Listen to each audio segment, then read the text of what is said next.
El dispositiu mòbil és fonamental com a element de compra, però també com a element d'inspiració a l'hora de poder dirigir-nos al consumidor, bé siguem un destí turístic, bé siguem un hotel o qualsevol tipus de negoci. Crec que Andorra té un context ideal per precisament abordar tots aquests canvis i també crec que Andorra té una posició de partida molt bona en quant al tipus de client, la fragmentació que té.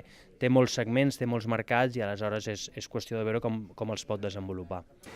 Del que parlaré avui és de precisament com veiem des de Google que evoluciona el turista, com veiem que hem d'atendre les seves diferents necessitats. Aquí el que veiem és precisament com són les curves d'utilització del dispositiu mòbil i de l'ordinador. 150 interaccions per dia és el que fem amb el dispositiu mòbil.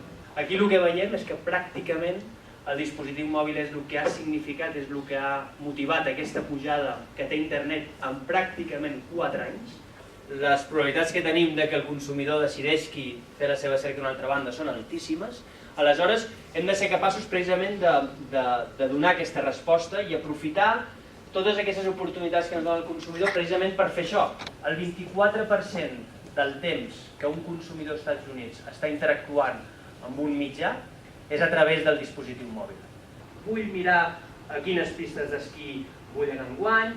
Són moments molt importants que hem de tenir en compte als nostres negocis.